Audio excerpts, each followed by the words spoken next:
दोस्तों, अगर कोई आपको बोले कि आज से 10 साल पहले कौन सा ईयर था तो आप बता देंगे, मगर कोई आपको बोले कि आज से 10,000 साल पहले कौन सा ईयर था तो आप शायद नहीं बता पाएंगे।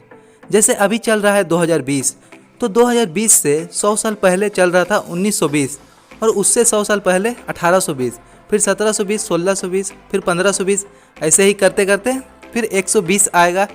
यहाँ तक तो बहुत से लोग जानते हैं, मगर दुनिया में बहुत से ऐसे लोग हैं जो आगे नहीं जानते हैं कि 120 ईस्वी के 100 साल पहले कौन सा ईयर था। यह जानने के लिए वीडियो को शुरू से अंत तक देखिएगा। इस वीडियो को देखने के बाद आपके मन में किसी भी तरह का डाउट नहीं रहेगा। तो आइए जानें। दोस्तों, आपने बहुत सी किताबों में ईस्वी और ईसा पूर्व लिखा हुआ देखा होगा। जैसे गांधी जी का जन्म 1869 ईस्वी को हुआ था और सिकंदर का जन्म 356 ईसा पूर्व को हुआ था। ईस्वी और ईसा पूर्व दोनों ही अलग अलग है। तो सबसे पहले हमें ईस्वी और ईसा पूर्व के बारे में जानना होगा। दोस्तों, ईसा मसीह को तो आप जानते ही होंगे, जिसे ईसाई धर्म में गॉड या जीसस कहा जाता है। ईस्वी और ईसा पूर्व दोनों ही उनके जन्म के तारीख पर आधारित है। ईसा मसीह का जन्म 1 से लेकर 100 साल तक के बीच का जो समय था उस वक्त हुआ था। ईसा मसीह के जन्म का कोई पक्का प्रमाण नहीं है। बहुत से लोग ईसा मसीह के जन्म का साल अलग अलग बताते हैं, मगर यह सही है कि ईसा मसीह का जन्म पहली सदी में हुआ था। पहली सदी का मतलब है, यहाँ ध्यान से समझिएगा, 1 से लेकर 100 साल तक का जो समय था उसे ही सदी कहते हैं।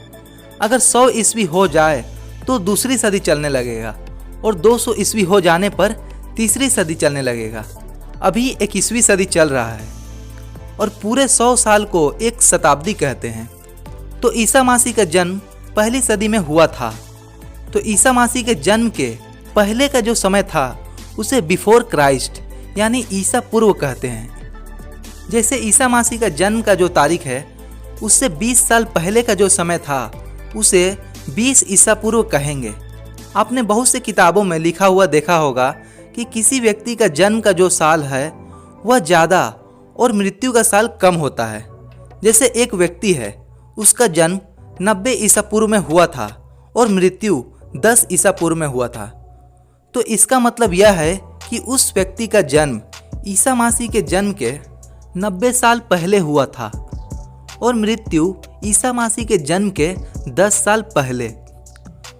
और जो ईसा मसीह के जन्म के बाद का समय है उसे आफ्टर क्राइस्ट कहते हैं, यानी ईसा मसीह के जन्म के बाद वाला समय, जिसे ईस्वी भी कहते हैं। जैसे ईसा मसीह के जन्म के 20 साल बाद का जो समय है उसे 20 ईस्वी कहेंगे। जैसे एक व्यक्ति का जन्म 1250 ईस्वी में हुआ और मृत्यु 1330 ईस्वी में हुआ, यह ईसा मसीह के जन्म के बाद का साल है। तो यहाँ यह समझ आ गया होगा कि ईसा मसीह के जन्म के पहले वाले समय को ईसा पूर्व और बाद वाले समय को ईस्वी कहते हैं। ईसा पूर्व में पूर्व का मतलब होता है पहले। तो 2020 से 10,000 साल पहले 7,980 ईसा पूर्व था। आप इसे कैलकुलेट करके पता कर सकते हैं। तो अब से आपकी किताब में यह दिखे तो कंफ्यूज मत होइएगा। तो आई होप आप सब समझ गए होंगे। वीडियो अच्छा लगा हो तो लाइक ज़रूर कीजिएगा, और यह वीडियो आपको कैसी लगी नीचे कमेंट बॉक्स में कमेंट करके बताइए।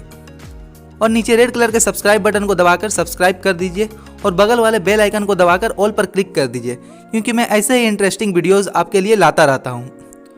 Thanks for watching this video.